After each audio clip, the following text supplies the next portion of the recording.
see Jonathan on the screen. Sure. Yeah, I see the picture. Hi. Hi, Jonathan. How are you? Good. How about you? I'm doing good. How is LA treating you? Really nicely, and the weather's finally amazing again, so it's great. Awesome. So it's the same here in New York, thank God. It's nice and sunny. So I'm glad that you're on the show with us today. So thank you so much for being on. Thank you. We're just gonna give you a little bit of a rundown of what we're gonna be doing for the next hour. And I do apologize. We were running a little behind. We had a little tech difficulties jumping in, so I do apologize for that. Oh, no worries. So very straightforward. Led is going to do the introduction of the show. He's going to introduce you. He's going to give a little bit of a quick intro on you, and then once he introduces you, then you can come on, talk a little bit about yourself, give a little bit more details, and then we're going to run into Desiree's segment, which is men and women that rock in business. And then after that, we continue the Q&A with you, get a little bit more into depth of what you're doing, what you're up to, any new projects that you want to share with our audience. All right, perfect. Sounds great. Awesome. Okay, so let's get started. Led, take it away. Okay. All right. Welcome to another episode of the Work Your Money Podcast, a business podcast focused with topics on different types of business, as well as how to invest your money wisely. We have our hosts, Michelle Wong and Desiree Kinney, and myself, Led Bradshaw. Today's guest is a 23-year-old Cincinnati, Ohio native who chose to pursue his passion for fashion at the age of 15. His exposure as a designer has quickly evolved with the showings at New York Fashion Week, Los Angeles Fashion Week, and a variety of others. He's dressed many notable celebrities, featured in major publications and on Cosmopolitan Magazine's Best Dressed list. Everyone, please welcome Jonathan Mark Stein. It's a pleasure to have you with us. Thank you for having me. So Jonathan, let's get into a little bit more of your background. I mean, you started in the fashion industry at 15 years old. Wow, that's amazing. And you're a young entrepreneur. So tell us more about the back end story on that. How did you get started in fashion? Yeah, so I mean, I was never really interested in fashion until a little bit later than I should have been. I was, not a typical fashionista where, you're dressing up nicely and whatever. I just kind of put on whatever I wanted. And then eventually, once I got to college, I went to school for mechanical engineering. And then all of a sudden I saw this YouTube video. I think it was like a Moschino 1995 runway show. And it kind of just propelled me into being so inspired by everything that was going on in the industry. It combined art, it combines architecture, and I just loved how things are made and how the whole process. So I decided to start my own company, and here I am now. Amazing. I'm kind of in awe. I know that with Desiree, it kind of falls in with her. She has a little bit of expertise in the fashion sector. She works with clients that are in the fashion industry. So this segment that you and her, or all of us in general, it's going to be an interesting conversation because this is something really up her alley. So Desiree, take it away. Yes. No, and so honored to have you. And do you prefer, I'm sorry, John or Jonathan? I go by anything, yeah. Pretty much any variety. You have a nickname or anything in the fashion world? No, people usually just try to keep it professional. They call me Jonathan or Jonathan Mark Stein, but my close friends call me John, Johnny, anything of the variety. I'll go with Jonathan since this is a business segment. Okay, very sharp picture. I love bow ties. I think it's thank you so much.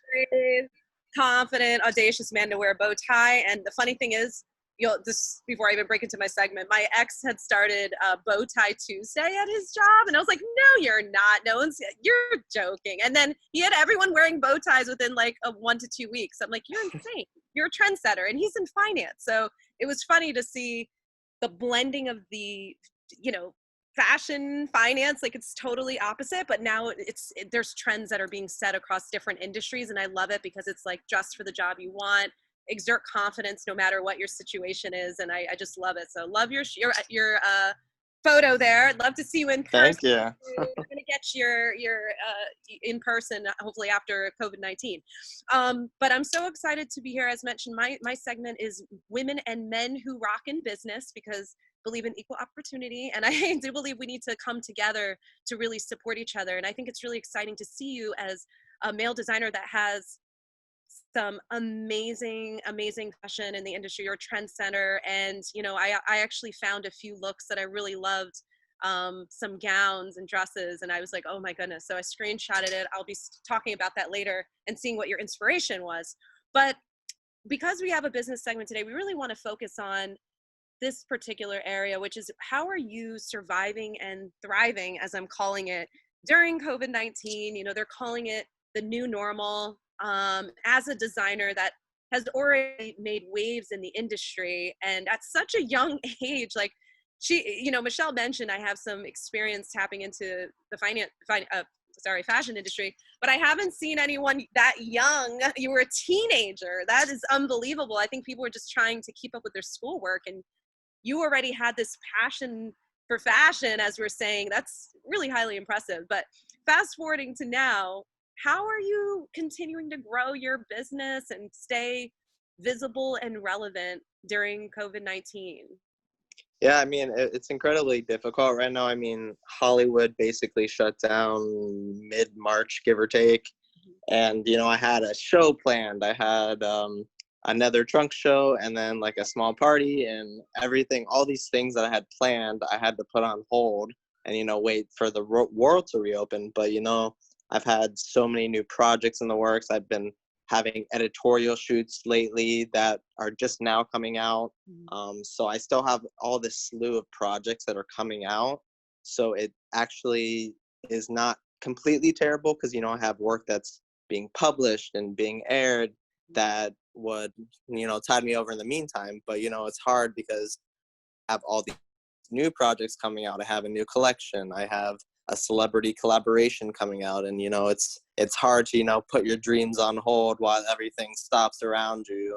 But, you know, the good thing is everybody else, you know, Dolce & Gabbana and Prada, all of these major companies are at a standstill as well. So, you know, it's kind of positive for me because, you know, it's the only time probably in my whole career where I'll be at the same level. I have the same opportunities that they have because they're all closed down as well. I love your optimism. See, there you go, right there. You know, while people are thinking I use the expression, it's a time for opportunity, not obstacles. It's all in your perspective and your mindset.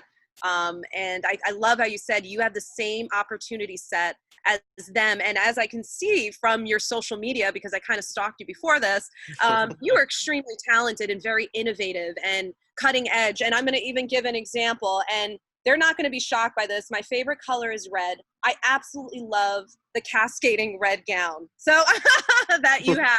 That is Thank you. If Len and Michelle, if you didn't get to look at it, look at his social media. All different unique cuts really. And shapes and layers and the belt. And absolutely a visionary you are, and I couldn't agree with you more. Now, what about in terms of engaging your fans and your followers? Are you doing any online pop-up shops or online fashion shows or anything, or is that in the works, or should I zip my mouth because something's coming and I shouldn't be saying that yet? Oh, no, not at all. I mean, you know, I do have my website, you know, which is great because I don't really have any in-person stores except in the Middle East. So, you know, sales are fine, you know, because everybody's at home stuck in their, you know, bored shopping or whatever. But I also have, you know, so many things in the works that it kind of will help that I have this time to plan and get back in perspective and, you know, find new ideas. That's wonderful. And are you getting into it? I don't know if I saw it just when I was doing, you know, my research, but are you doing your own fashion masks because of the times? You know, I definitely thought about it for sure, but I I kind of get tired of seeing all these people and designers saying that they're helping people, but they're, just in it for the money. And, I've been helping out in my local community. I've been making masks for my friends, my family, but I definitely didn't want to capitalize on it because I'm definitely not that type of person. But I've definitely been making them for anybody who needs them. If anybody out there, needs them, just reach out to me and I'll definitely send them out. Because, I'm the type of person who, definitely wants to make a difference with my brand, with, my personality, who I am, but I don't want to take advantage for sure. And I couldn't agree more. I think it's great to see. I actually know a local designer in New Jersey that donated, I think, about 300 masks. Her and her mom did it. So it's a great time to do that for a cause. I do understand the struggle of small business owners, however, during this time, and I think there needs to be encouragement in the community to reach out, check in on your friends or colleagues or associates whose businesses are obviously kind of in a challenging place right now, and just really support small business. This is really a great time for that. So speaking of your brand, Jonathan, what would you say defines your personal brand? I've definitely been all about, creating inner confidence and self-love to all my clients. My typical client is not like the usual, like Dolce & Gabbana, size 0, tiny person. I love creating for every shape, size, color of every type of individual. And that's always, been what I've been about, all these major designers who aren't including all these slightly bigger celebrities because, they're not used to making that size. And I love that smile that I see on my client's face when no matter what they look like, they're always happy. And that's what I'm about, is creating not only a moment for these people, but making them finally feel good about themselves, or, their different size or shape that the norm is not used to. And I want everybody to not only be happy, but feel good and look good. Awesome. And if you can reveal, because I know this from, so I just a quick background. My background was actually, and that's why I'm really impressed that you said engineering. I think it's great because it means you're using different sides of your brain, which will only fuel more energy into the innovation of your designs, right, and your products, because you can function on so many levels and you have such broad experience. My background was actually marketing, and it turned into 10 years of finance. And I remember I decided to when I started my marketing side business, I actually somehow indirectly got approached by someone who represented a couture fashion designer. And she said, I don't care if you have zero knowledge of fashion, business, sales, people. Because I was like, are you sure you want to hire me? I have zero background in fashion. I'll like you said, I throw something on and hope it looked good. And I'd be like, okay. But it's kind of interesting, so my question is, going back to my question, if you can reveal it, who is your favorite person that you've designed for or style? Do you style as well, or do you do a mix of designing and styling, or do you focus exclusively on designing? Maybe I should ask that first. Yeah, I do focusly do designing, but, I do have a lot of clients. I do style them technically because, it is my clothing. I put them on them. Yeah. But I also have like a slew of accessories and jewelry and stuff that I use for them. But I definitely more on the design side because I like to separate myself from all these celebrity stylists because, you lose out on all the opportunities to dress like bigger people if you don't include them. So I definitely like that I'm focused on one thing because I just throw off the dress to them and then they do all the work, which is great because, I have all these clients, all these projects I'm working on. So if I definitely did that, I probably would be way too overworked. Oh my goodness. No, I can imagine. So then that answers, I'll say, who has been your favorite person that you've designed for them?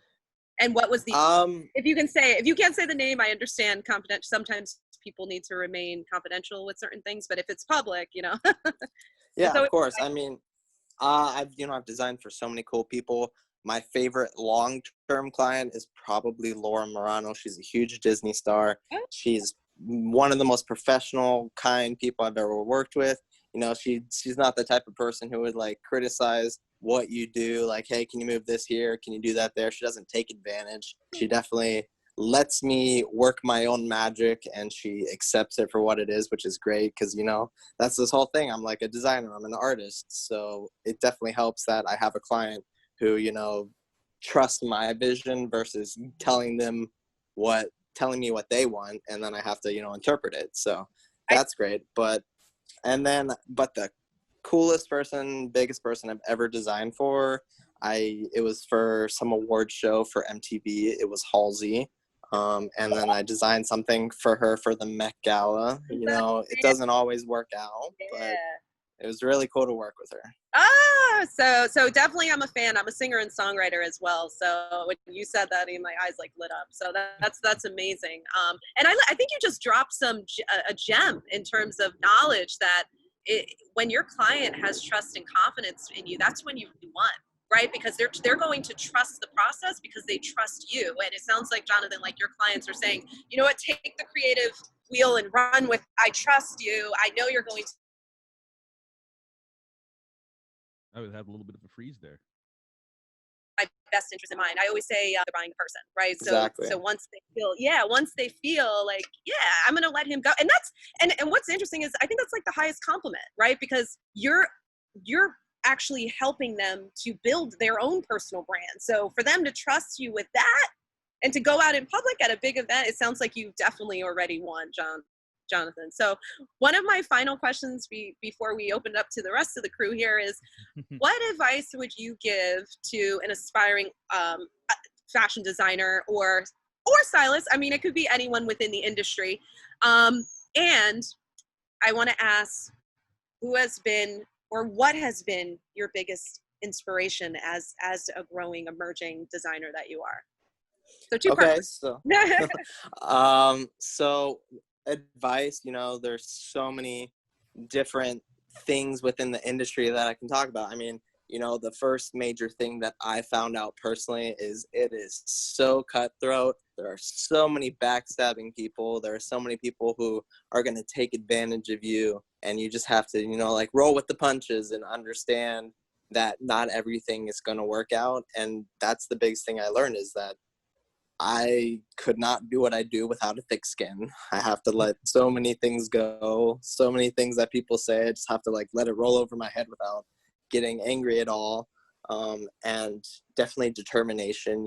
I wouldn't be where I am without all those failures that I had in the beginning. If I didn't push through those, if I didn't say, I'll get the next one, I wouldn't have the confident mindset that I have now. And definitely hard work, and the more time you put in, the more results you get out. And like I said in the beginning, I had a lot of failures. I only did small shows, and then eventually I got a call from New York Fashion Week and LA Fashion Week saying, we want you to headline, or we want you to Can you work with this A-lister, can you do this singer? And it's definitely great, because not only I didn't take advantage of anyone, I got here through my own sheer will and hard work, and definitely networking, because if you don't know the celebrities, if you don't know the stylists, it's very hard to get forward in this industry. And then my main inspiration, it's all about what I see in the world, whether it's a person on the red carpet, or it's a beautiful house, or if it's nature. So I take my inspiration from all around me, but then I do, in the back of my head, I do have a celebrity that I've always wanted to dress that I haven't yet. Zendaya, she not only takes risks on the red carpet, she wears not something I would always find attractive, but she struts it, she works it, and she definitely knows how to make anything look good. And I think that's so cool, because in the industry, you don't always hear about celebrities taking risks on the red carpet. They play it safe, and then they get dredged through the mud for it. And I think it's so cool to have somebody who's not afraid to wear or think or do whatever they want. Absolutely. Now, I do have another question for you. You seem like you have a lot of knowledge and wisdom to share. Do you teach any classes, or have you thought, if you don't, have you thought about teaching, aspiring designers? Like, the craft and how to learn in the industry? Have you done that yet, or? I haven't really taught any formal classes, but I have, worked with at-risk youth who are interested in it.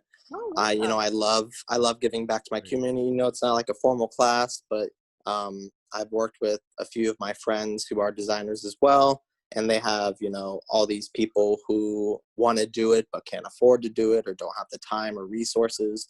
So I definitely like doing that. I've always, wanted to teach, but I'm not always the best teacher because I'm so used to doing things my own way and I breeze through it, and then it's hard to go back and say, oh yeah, that's how I did it. I didn't just pull it out of somewhere.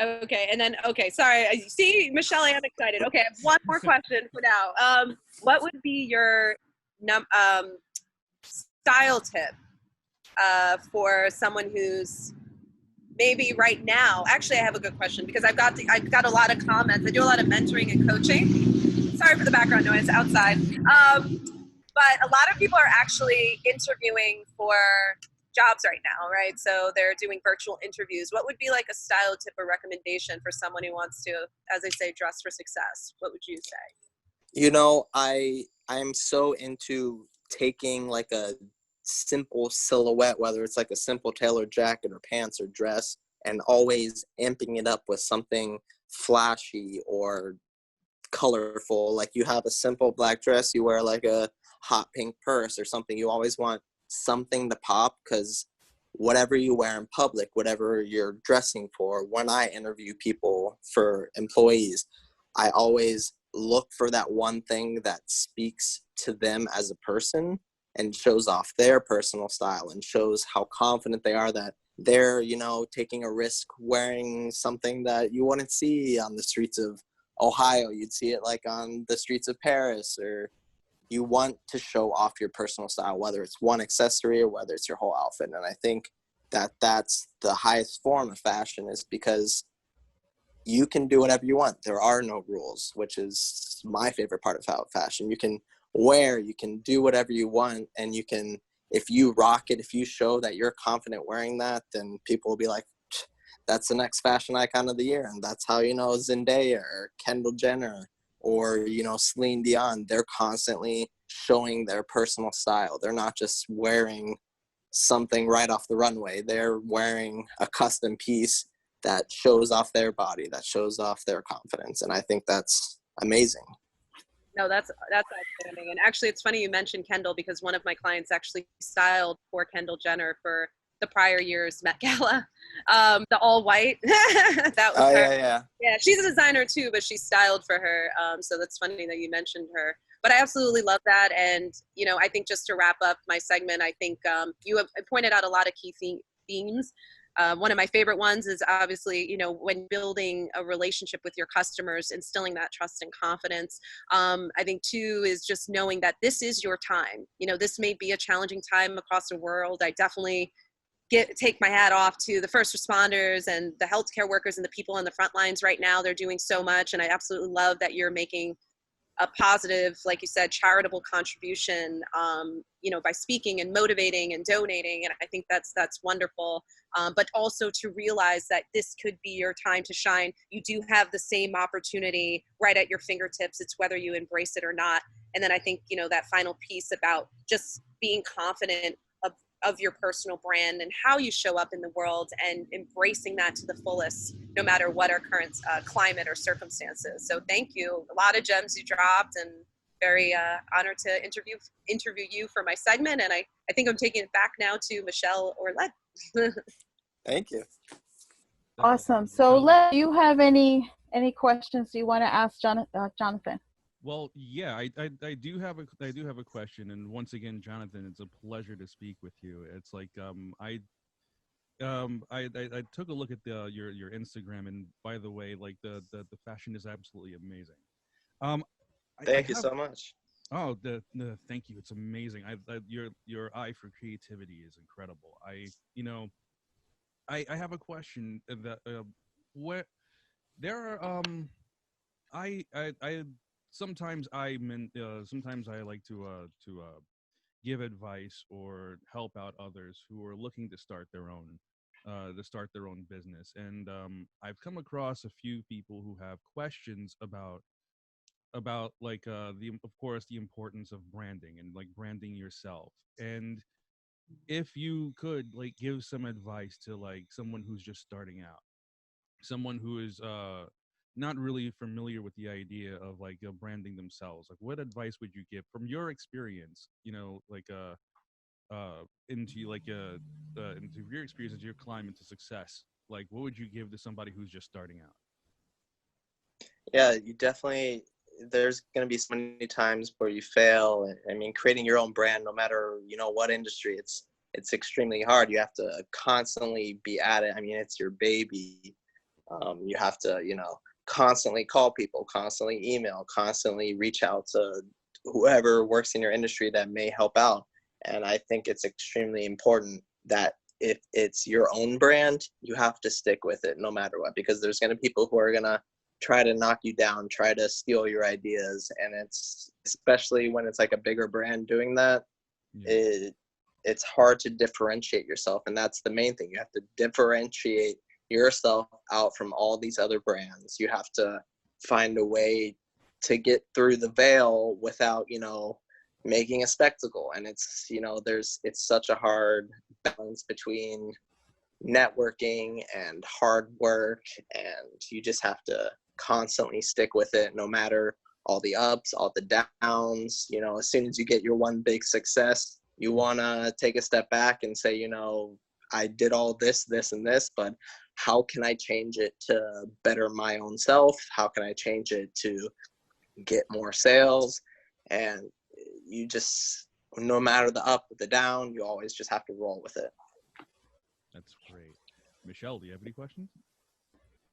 Well, for one, you definitely, if it's a comparison as to like the spirit animal, I think you really are mine, because there were so many things that you mentioned in the conversation. One that that is very relevant to what I also tell people is not to be afraid to fail forward. And that's one of the things that you tapped on before when you were talking to Desiree about, you know, that from your failures, you were able to take that experience and dive into, you know, to where you are now.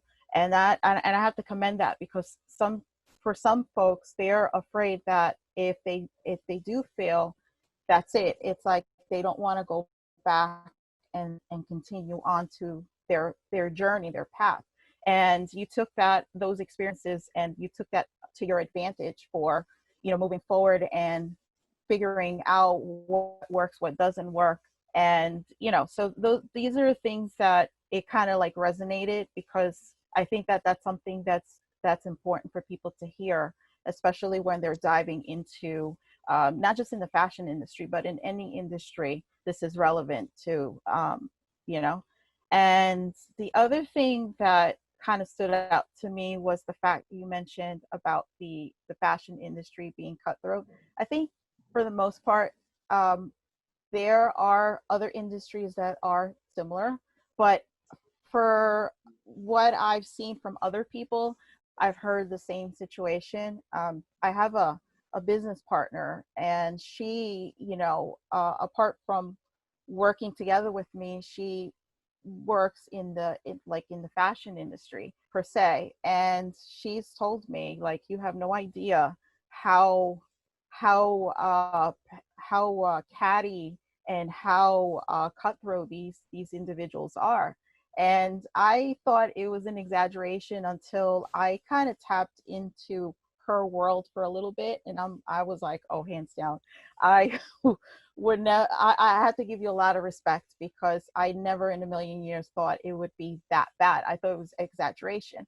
So, you know, for someone like you who's, you know, young, you're coming into it, you know, this shows that you have to be true to yourself, and no matter what, you still have to, you know, prevail and still be, you know, be resilient and still continue forward. So I give you a lot of praise for that. it was just a lot of stuff that you mentioned in conversation that I was like, oh my God, yes. You know, a lot of golden nuggets that you gave there.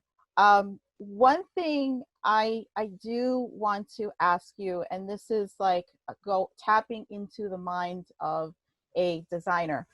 What is the process that you go through to, let's say, start a piece or start a collection? Because I know for certain designers, it can be like a color or a texture or something that inspires them to go through the process. So I'm curious to know what your process is in a piece and then diving into a collection.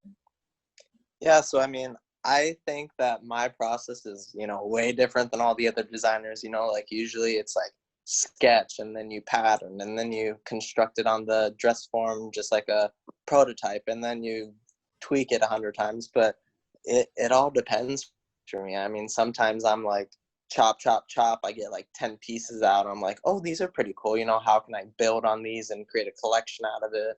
But then other times I go through the formal process. I sketch, I create a pattern, I tweak it 100 times.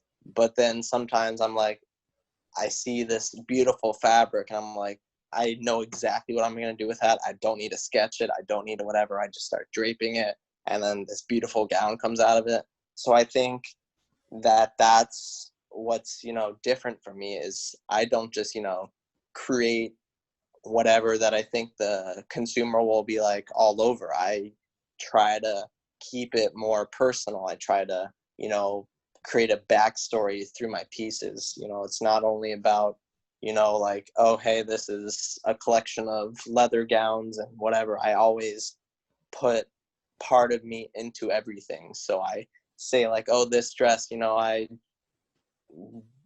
50 years ago, my grandmother wore something like this, and I, wanted to create a backstory. I wanted to show off, like, here's like a traditional piece, but I took modern vibes. I added something, and it's all about creating something that the consumer will like, but definitely something that represents me as a person, that separates me from all these brands who not only just, jut out stuff for making money. I always want to include me in that brand so people don't forget that it's, not just a brand, it's a lifestyle. Right.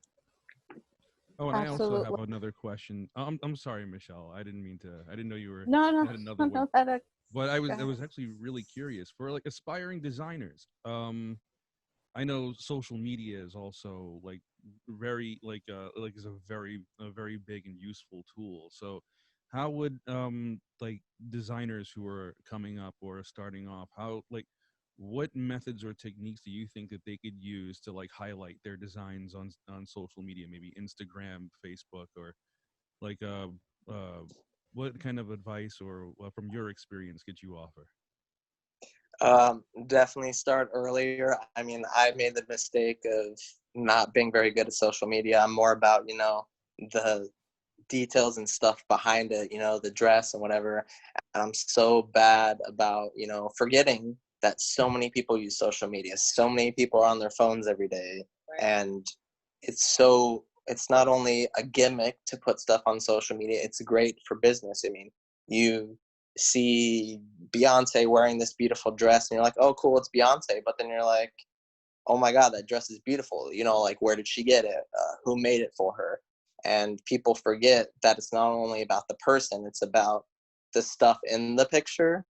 And I think that's what I always sometimes forget to capitalize on is that, there's so many people looking at this. It's not only do they, see it on a TV show, they see it on some celebrity on the red carpet, and then eventually it makes its way to social media and it's there forever.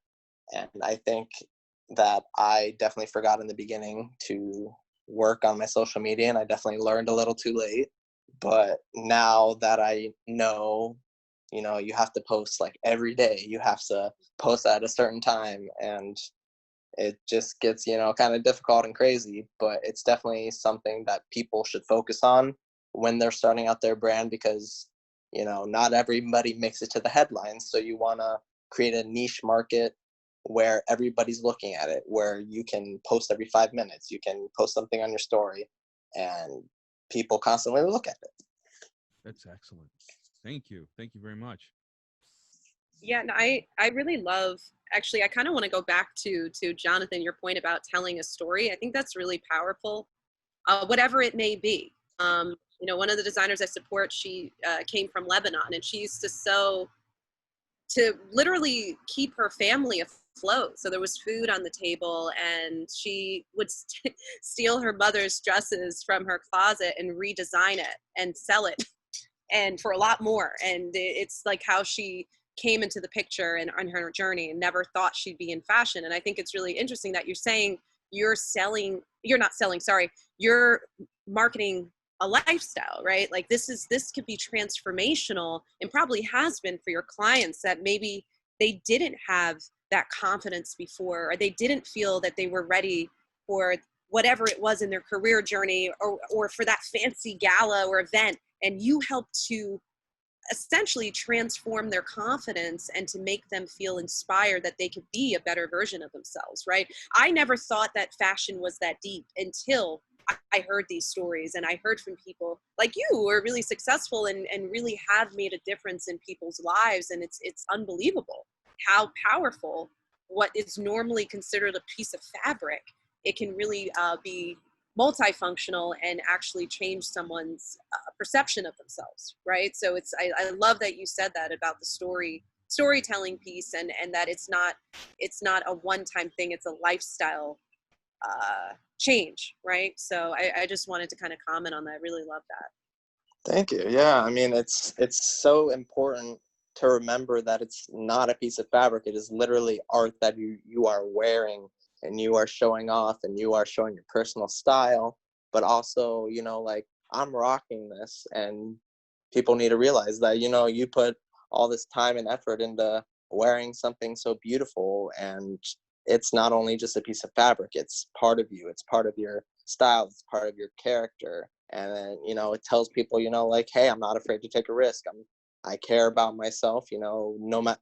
And that's what's so hard is about, like, so many bigger celebrities get criticized on the red carpet for wearing something that's, you know, too tight, too loose, too showing off. And I think that these people are, you know, so confident in themselves, they don't care. They're like, you know, who cares about you? I'm wearing it anyway. I look gorgeous. You know, I don't care what you think. And I think that's what so many designers forget to use, is that there's so many people, so many sizes, so many shapes, and it's all about, you know, what they feel. And every time people dig in, take them down, it's so hard to watch.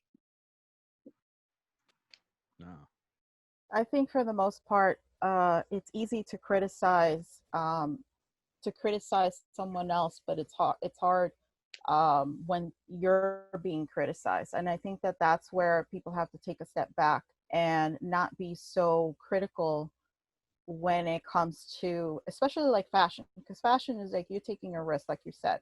You know, you're being an individual and you're putting yourself out there, and it's easy for you to criticize someone else, but it's hard when you're the one who's being criticized.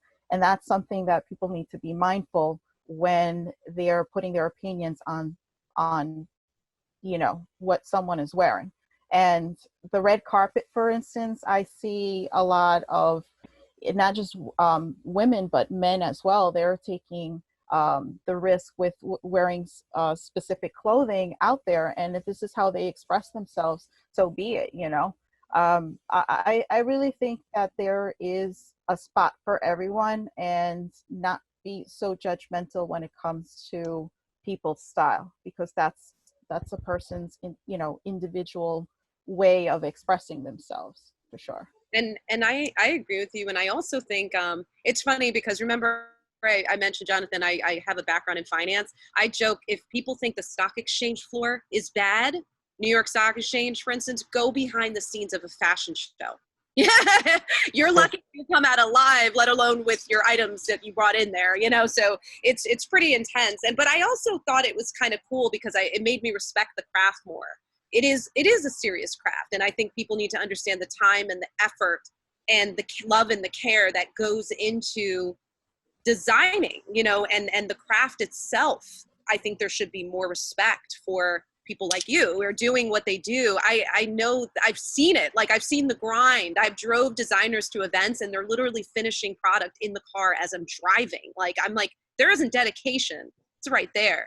But I think one thing that I really kind of want to bring to light is I think people need to lighten up a little. Like, when you're talking about the feedback, fashion is fun. Like, this is exciting. This is a way to express yourself and to embrace that magical moment, whether you're going to an award show, a gala, you're being honored by your company. Like, fashion is fun. People need to enjoy it and seize the moment and let people shine however they want to, and to just be a little more open-minded, because this is not supposed to be this serious. It's not it's not a political debate. It's supposed to be an enjoyable moment, you know? So I just want to, in the light of positivity and everything we're going through right now during our times, I just hope that we come out of this with a little less judgment and criticism and a little more open-mindedness. Oh, and I So, also have a question for you, Jonathan, and it's and this one too, I guess, would also help a lot of people, like, I guess, be more at ease, I guess, with well, you know, along their path to success. I know there's times when I myself, I've had bouts of like imposter syndrome, meaning that, like, when the time came, you've practiced and you've worked hard and you've really put in the sweat equity to get to where you are, and you finally get that big break, you finally get to that moment. Has there ever been a time, like, where you felt like you were, like, overwhelmed by, you know, that first experience, like, when you finally got there, when you finally got, you know, or some would say, like, your big break, like, um how did you process that, and how did you, like, you internalize the moment, like, really, like, what did that feel like for you? I mean, I would say my biggest break was when I dressed Laura Moreau for an HBO Emmy after party, huge event with all these A-listers and everything. And I was just sitting at home, you know, I think I was eating dinner, and all of a sudden I get a text from my manager saying, "Hey, you just got this placement." I was like, that's my address, right? And I was so overwhelmed. I was like, that can't be my address. You know, I'm not dressing anybody of that caliber. I'm not, you know, making Cosmo's best dress list. And I, I couldn't believe, you know, I achieved that. Like, you know, you think you put all this hard work and you're gonna get positive success, but when you get that success, you can't really internalize it until like 5 days later. And that's kind of when it hit me. Like 5 days later, I was like, holy crap, I literally just made that happen. And I think it's, you know, so cool and humbling, because you put all this hard work in. You don't always necessarily think, you know, like, hey, you know, I'm from a semi big city in Ohio, Midwest, where nobody dresses fashionably at all. And then you move to LA and all of a sudden you're like, holy crap, like this is really happening right now. And you're getting calls from like A-listers and huge magazines. And till this day, you know, like I dress somebody huge for the Met Gala, or I dress somebody for some huge Oscar party, and it still hits me every time that I made that happen. Wow, that is great. awesome. Jonathan, I have a couple questions for you. My first question is, how was your initial feeling when you first started out, and what is your feeling now, where in the level of where you're at the moment? Yeah, I mean, so when I started out, you know, I was doing it mainly as a hobby because I was still in college. I was, you know, doing schoolwork and doing tests. And then I would, you know, sneak away to do a show. And I would, like, you know, just tell my professors, you know, hey, I need an extra day on this assignment. Do you think it's possible? And I was doing like small shows, and, you know, it was great. It was a hobby. It was something to do. And then all of a sudden, you know, you get to New York Fashion Week and you're starstruck and you dress somebody huge and you freak out and you fangirl. And I still think I'm at that point currently. You know, I'm still doing all these major things, but I am still, you know, fangirling over, you know, I dressed that person, I got to that magazine. So I think it's cool that I'm having so much fun with it. I'm not only, you know, doing a career, I'm not only living out my dream, but I'm doing something that I love. And the fact that it doesn't feel like work anymore is such a great feeling. Amazing. And my second question is, now that you've gone through your experiences, is there anything that, reflecting back, is there anything that you would change? Or is there anything that you would advise, let's say, your younger self? I mean, the biggest thing that, you know, like I regret is, you know, going through the whole formal process of college and spending 5 years doing something that I didn't enjoy. I would definitely have loved to start those 5 years earlier, and, you know, who knows where I'd be. But I think people also need to realize that if you like forget, you know, like you spend all this time going to college and doing something that you hate, and then you get out and you go straight into the workforce. I think that it's important, now that I look back, that I, you know, spent that time getting something that I hate. But it also helped me with my work ethic. It helped me with time constraints. It helped me with deadlines. It helped me with, you know, I went for engineering, and people are like, how does engineering, you know, go into fashion? I'm like, you know, it's not as different as you think. You know, you're still designing something. You're still figuring out how it's going to stay up. You're still figuring out, you know, if I use a metal zipper on this, you know, flowy fabric, you know, it's probably going to rip. So I have to use a lightweight zipper. And it's all about those aspects of engineering that really help me fine tune and figure out, you know, you need to put boning in to make it stand up. You need to put in hard tool to make it like flowier and stand out more on the hips, and all that, all those aspects and time constraints and everything really helps you out in the long run. Awesome. Nice. So I guess to wrap things up, I guess the follow-up questions would be, what is your projects that you want to share to our audience? Anything, any exciting things that you would like to share that you have going on in the future? I know right now it's not the ideal time, but possibly, you know, going towards the end of the year, the beginning of next year. And also, where can people find you on social media, if you want to disclose that as well? Yeah, of course. I mean, my social media and my website is all at Jonathan Mark Stein, jonathanmarkstein.com. And, you know, I have, you know, this, you know, terrible time that we're in, you know, the virus and everything going on. And it's a great time to, you know, sit back and look at everything you're doing. And I found, you know, and developed 2 huge projects that I'm working on, which is very cool. You know, my first 2 celebrity collaborations were, you know, with up and coming people.